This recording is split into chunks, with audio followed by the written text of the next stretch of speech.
puedes imaginar diciendo estas palabras en voz alta. Suenan paradójicas, incluso duras, lo sé. Pero déjame compartir contigo una reflexión que transformó para siempre mi manera de ver esta etapa de la vida y que puede convertir la vejez no en un tiempo de espera o vacío, sino en uno de los periodos más plenos y significativos que jamás hayas vivido. Durante años, como padres llenos de amor, hemos edificado nuestra identidad sobre una idea tan bella como engañosa, que nuestros hijos son nuestro todo, nuestra razón principal de existir, el gran proyecto de nuestra vida. Los criamos, los cuidamos, los protegemos, postergamos sueños propios por los suyos y, en silencio, esperamos que cuando llegue nuestra vejez, ellos estén ahí para sostenernos. Sin embargo, la realidad es mucho compleja y a veces dolorosa y, en este video que puede marcar un antes y un después en tu forma de vivir esta etapa,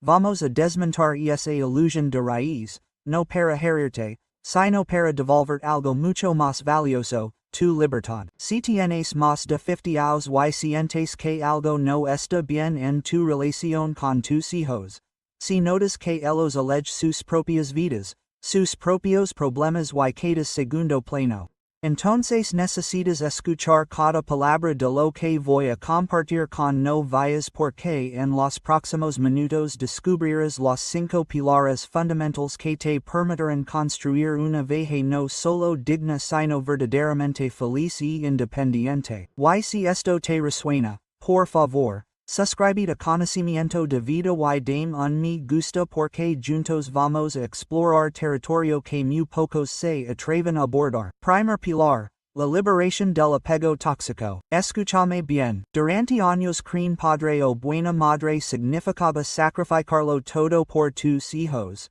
tu tiempo, tu dinero, tus sueños, incluso tu identidad. Te convertiste en un satélite que gira alrededor del sol de sus necesidades, esperando que alguna cuando fueras mayor ellos harían lo mismo por ti. Pero aquí está la verdad que nadie te dijo. Tus hijos no firmaron ese contrato. Ellos no pudieron hacer con la obligación de quedarte en tu vejez y pretender que lo hagan es la receta perfecta para la frustración, el resentimiento y la amargura. ¿Sabes cuál es la diferencia entre el amor y el apego tóxico? El amor libera, el apego encadena. Amor dice, te deseo lo mejor, aunque eso significa que tomes tu propio camino. El apego tóxico dice, te di todo, ahora me debes tu vida.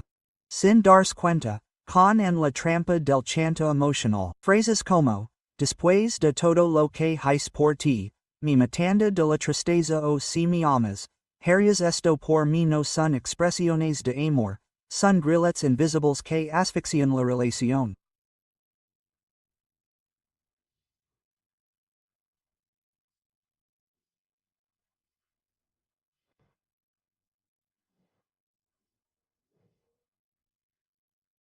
Presentación es forzada, no auténtica. Déjame contar algo que me cambió la perspectiva para siempre. Hace años conocí a Carmen, una mujer de 68 años que había dedicado cada segundo de su vida a sus 3 hijos. Cuando su hija menor se casó y se mudó a otra ciudad, Carmen comenzó a llamarla todos los días, a veces 2 o 3 veces solo.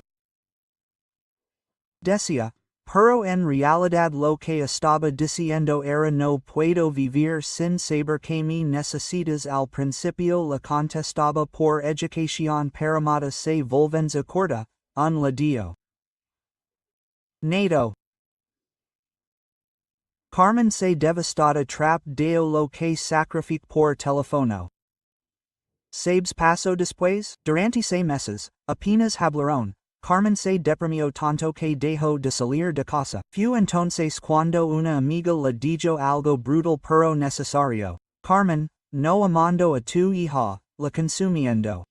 Tus llamadas no son de amor, son de pánico. Esas palabras fueron como un despertar. Carmen entendió que había convertido a su hija en su elixir, en su dosis diaria de validación y propósito. Pero aquí viene lo hermoso de la historia cuando Carmen finalmente aprendió a soltar cuando dejó de llamar compulsivamente y comenzó a construir su propia vida, algo mágico pasó. Su hija, sin la presión constante comenzó a extrañarla genuinamente. Ahora se llaman una vez por semana, pero esas conversaciones están llenas de amor real, no desesperación disfrazada. La liberación comienza cuando aceptas esta verdad revolucionaria: hijos no son una inversión, son un regalo que pudiste dar al mundo. Los formaste, los amaste, les diste las herramientas necesarias para caminar por la vida y ahora momento de dejarlos ir y soltar no es abandonar, es graduar worldly de este modo.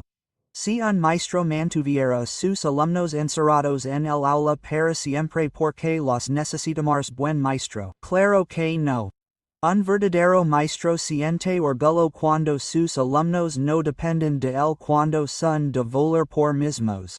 Y aquí viene la parte incómoda pero necesaria. Si tus hijos se han distanciado antes de señalarlos con el dedo, pregúntate qué rol jugaste tú en esa distancia. Tus expectativas eran tan pesadas que prefirieron alejarse antes que seguir cargándolas. Tal vez cada encuentro se convertía en un examen sobre tan buenos hijos estaban siendo, o quizá hiciste que tu bienestar dependar. A tu lado dejó de sentirse como un refugio y empezó a vivir como una obligación agotadora. No te estoy juzgando, te estoy liberando, porque cuando comprende que fuiste quien creó esa dinámica tóxica, también comprende que tienes el poder de cambiarla. Y el cambio comienza con tres palabras mágicas que raramente decimos: lo suelta libremente. O no significa dejar de amarlos o cortar el contacto, significa amarlos sin condiciones, sin expectativas de retorno, sin la necesidad de que sean quienes llenen el vacío de tu vejez. ¿Te das cuenta de lo liberador que es esto? Cuando sueltas esa expectativa, cuando dejas de esperar que tus hijos sean la solución a tu soledad o tus problemas económicos, algo mágico sucede. Empiezas a construir tu propia vida independiente. Imagínate por un momento seria tu relación con tus hijos si ellos supieran, sin duda alguna, que los amas completamente sin necesitar nada a cambio. Si supieran que eres feliz y pleno con tu propia vida,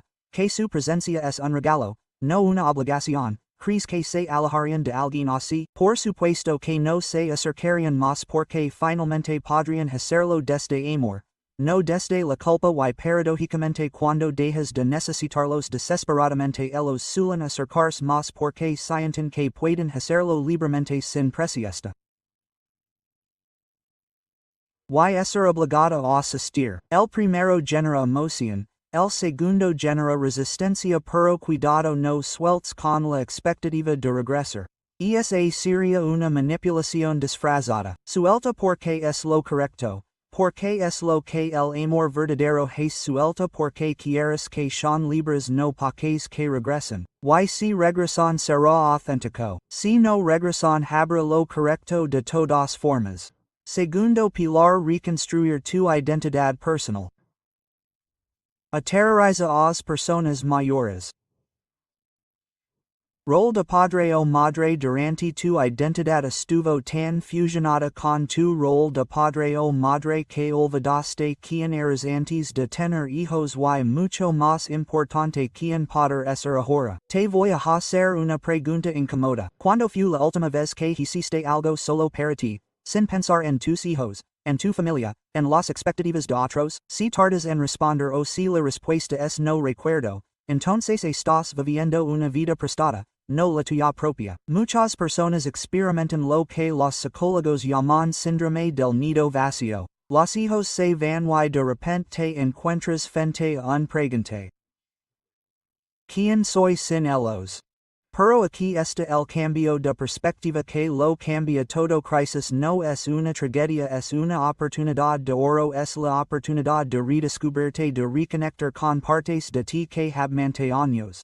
¿Recuerdas te gustaba hacer antes de tener hijos? Sueños tenías, te hacía reír, te emocionaba, y esa persona sigue haciendo esa redescubierta. Permíteme decirte algo que te va a sorprender: no solo puedes recuperar a esa persona, puedes crear una versión mejorada de ti mismo. Tienes décadas de experiencia, sabiduría y recursos que no tenías a los 20 o 30 años. Permíteme contar la historia de María Elena, Una mujer de 63 años que conoce hace algunos años durante 35 años María Elena vivió exclusivamente para sus 4 hijos. Su comenzaba pensando en ellos y terminaba preocupándose por ellos. Cuando el menor se fue de casa, ella cayó en una depresión profunda. Se sentía inútil, vacía, sin propósito. Soy como un teléfono desconectado, me decía nadie me necesita. Los primeros meses fueron brutales.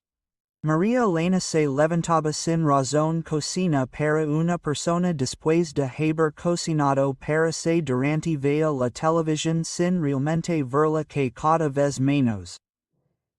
Punto de inventar emergencias médicas menores solo para que sus hijos vinieran a visitarla. Me dolía el pecho, les decía, sabiendo que era solo ansiedad. Un día mientras limpia el ático encontró una vieja máquina de coser que había pertenecido a su madre. Al ver, comenzó a llorar no de tristeza sino de reconocimiento. De joven, María Elena soñaba con ser diseñadora. Pasaba horas dibujando vestidos, combinando colores, imaginando texturas pero los hijos guard sueño para después se convirtió en nunca. Esa tarde morena bajo la máquina de coser y la conectó. Ni siquiera sabunaba después de tantos años guard, pero cuando presionó el pedal y escuchó ese sonido familiar, algo se despertó en ella. No era nostalgia, era reconocimiento. Sabes, a los 63 años morena retom al principio, era solo un hobby para llenar las horas vacías. Comenzó haciendo ropa para ella misma, arreglando cosas rotas, experimentando con patrones. Sus amigas notaron sus creces y comenzaron a pedir que les hiciera cosas. Pronto tenía una lista de espera. En 2 años había montado un pequeño negocio desde casa que no solo le daba independencia económica sino que le devolví la pasión por la vida. María Elena me contó, hey que se olvida comer, porque estoy tan concentrada. Un diseño fue la última vez que me pasó. Durante años, mi única preocupación era, que iban a comer los dem, pero lo hermoso de la transformación de María Elena no fue el éxito de su negocio, fue cambiar su relación con sus hijos. Antes, cuando le llamaban, ella tenía poco que contar, excepto sus achos y quejas sobre la soledadora. Cuando ha con ellos, les cuenta sobre sus proyectos, sus clientes, sus planes. Mañanas diferente. Le dijo su hija mayor un sueños viva.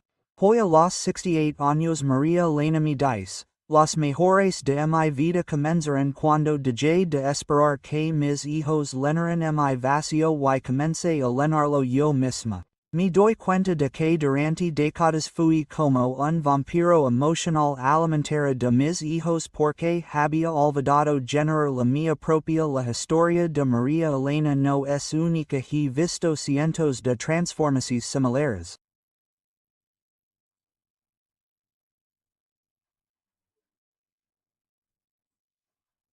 La vida no se acaba a los 50 o 70 años. Si tienes salud y tiempo por delante tienes posibilidades infinitas durante años tu manter fu elos primero. Ahora es tiempo de aprender una frase revolucionaria también importo. Y no solo importas. Eres la persona más importante en tu propia vida. Esto no te vuelve egoísta. Te vuelve en equilibrio. Cuando empiezas a quedarte con la misma entrega con la que cuidaste a los demandas y respetas propias necesidades y deseos, ocurre algo poderoso. Te transformas en alguien más pleno, más interesante, agradable de cerca con honestidad.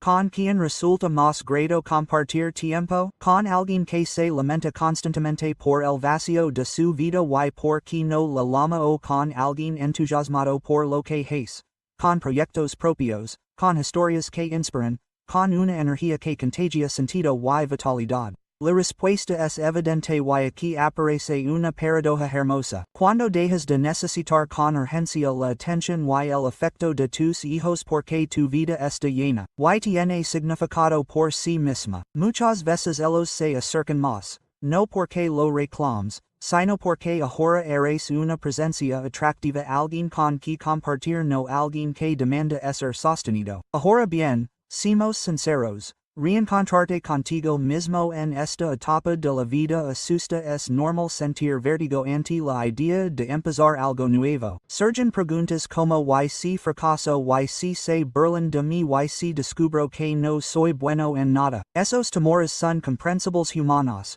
pero no son verdades, son solo miedos. Aquí está mi consejo práctico para comenzar esta transformación. Haz una lista de todo lo que te gustaba hacer antes de tener hijos. No importa cuán pequeño o insignificante parezca. Vacinar platillos exóticos, leer novelas románticas, caminar por la naturaleza, cantar en la ducha. Cuenta, lista es tu mapa del tesoro hacia tu verdadero. Experimenta no con la presa de convertirte en experto, sino con la curiosidad de ni de clases, taller, grupos de interés. La edad no es una barrera, es solo un número. Visto personas de 70 aprender a tocar guitarra, de 80 empezar a pintar, de 65 a hacer su primer viaje solo. La diferencia entre ellos y los que no pueden no es la edad, es la actitud. Conecta con tu cuerpo. Gente mayor piensa que este para cuidar su físico, mentira. Tu cuerpo es tu hogar para resto de tu vida. Tratalo con respeto y cariño. No se trata de convertirte en un atleta olímpico, trata de sentirte en tu propia. Caminar, nadar, yoga, bailar. Todo desarrolla nuevas habilidades. En la era digital puedes aprender prácticamente cualquier cosa desde tu casa. Siempre quisiste hablar inglés, aprender fotografía, entender de computadoras, es tu momento. Why no me vengas con el cuento de que eres muy mayor para la tecnología? He conocido abuelas que manejan Instagram mejor que sus nietos. Peru permiso de ser imperfecto, de equivocar, de comenzar desde cero. No necesitas ser mejor en lo que hagas. Solo necesitas serlo. La perfección es el enemigo de la acción, y tú necesitas acción, no perfect. Proceso de reconstruir tu identidad no es rápido ni fácil. Habrá de frustración, de nostalgia por la comodidad anterior, de ganas de rendirte, pero cada pequeño paso que de hacia redescubrirte es una victoria, nueva experiencia, nueva. Habilidad a momento en que piensas, me gusta es una pieza del rompecab de tu nueva identidad. Y recuerda, no estás traicionando tu rol de padre o madre al construir una identidad independiente, honrando lo que sacrificaste por tus hijos al finalmente darte a ti mismo lo que te mereces, una vida plena, interesante y auténticamente tuya.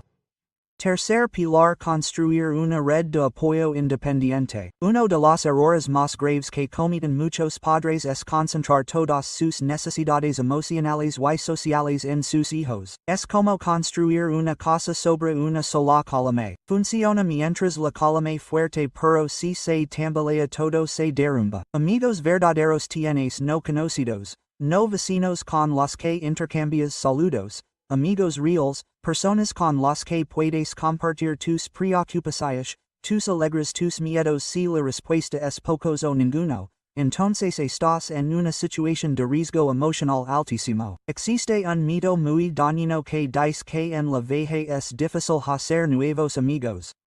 Mentira absoluta. La vejez puede ser una de las etapas más ricas para formar amistades profundas y significativas. Por esta altura de la vida máscaras se han quedado. Ya no necesitas impresionar a nadie no construyendo una carrera o criando hijos. Puedes ser auténticamente mismo.